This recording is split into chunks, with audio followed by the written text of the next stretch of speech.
With over 30 years of experience in wealth planning and a lifetime of involvement in harness racing, Matt Franklin at Wire to Wire Wealth can help you build a financial plan that addresses the unique circumstances of those involved in the horse racing industry. Whether you are investing to build wealth, protect your family, or preserve your assets, Matt at Wire to Wire Wealth will work with you through the wealth planning process from start to finish.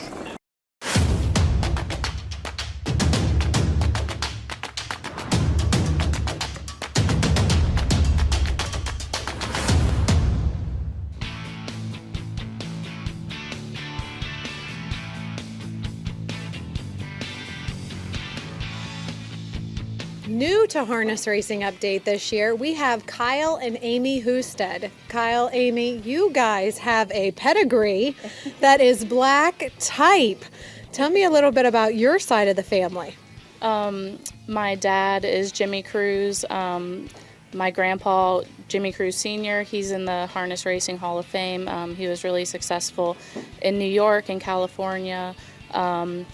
He drove at Yonkers, and he had a ton of good horses. And my mom, she's a Farrington. Robin Cruz, a lot of people know her in the business. Her dad is Dick Farrington. He had a ton of good horses. So I'm blessed because I've learned from the best. And you're a Coleman. Yeah. I try to keep that to myself sometimes, but that is true. My family, my mom, my uncle, grandfather, they all raced. In the Midwest primarily, but they had a lot of success regionally. You started off being a young gun catch driver until you hooked up with Amy. Yeah, I was driving a lot, more than I was. I was working for some people in the morning and driving at night. And then right about the time Amy and I met each other, I broke my leg. So that kind of slowed down my driving for a while. And in the process of that, we picked up some owners, and Amy kind of took off training. So, I've kind of shifted that a little bit. I'd still like to drive more than I do, but right now training's working out. Well, Amy is a two-time training winner in Chicago, so she's doing great. Both of you started out with top-notch stables, Tactor, Irv Miller. Who am I forgetting on yours?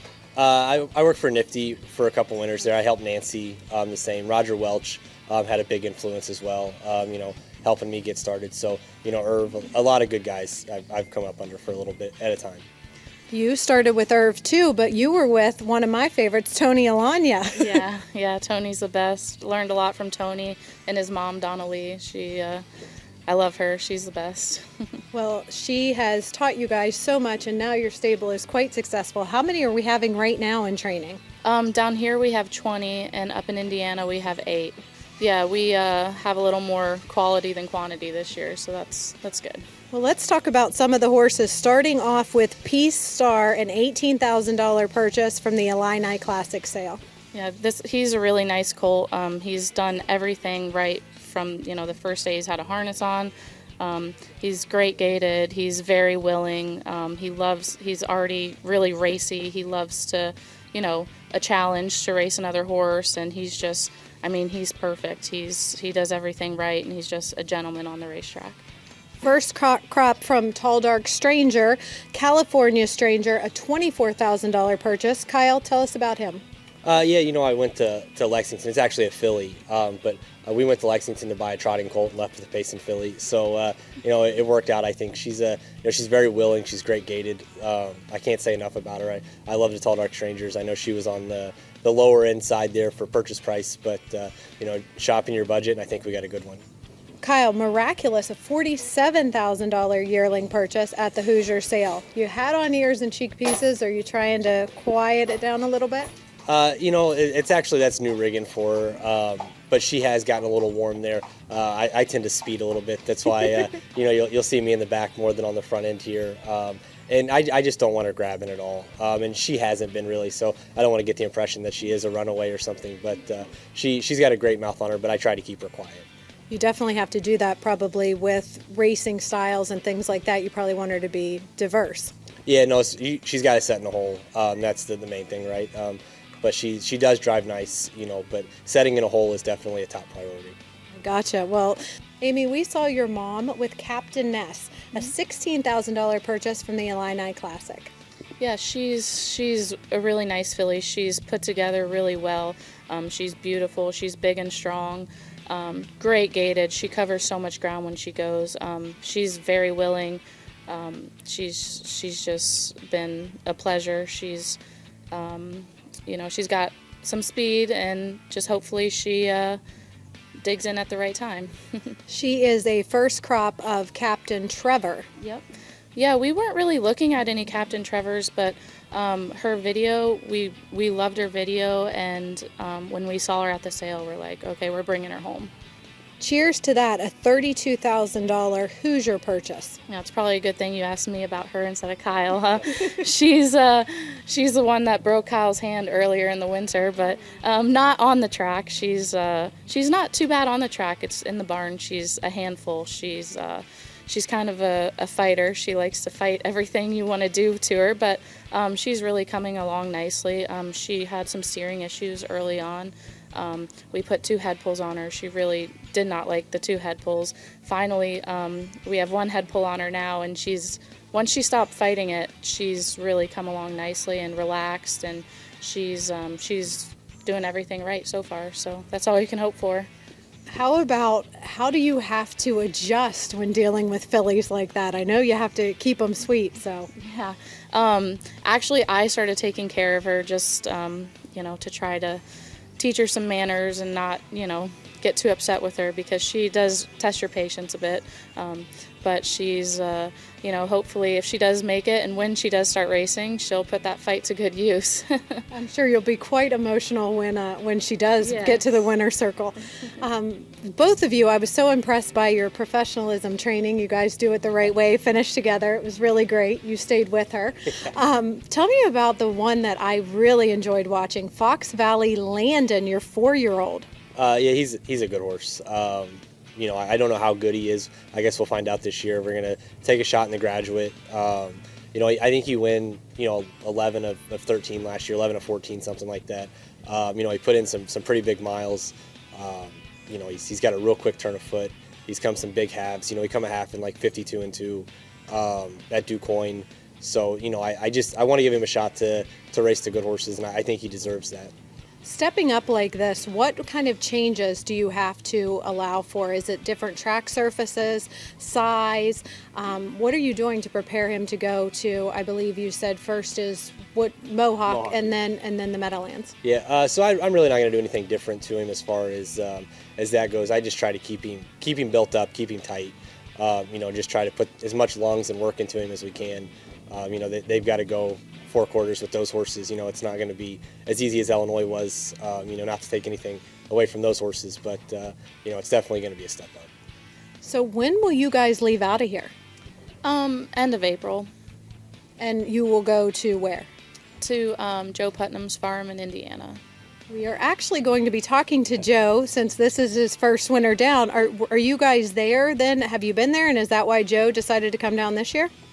Yeah, we've been at Joe's for like a year and a half now. It's a nice little farm up there. It's right by Hoosier.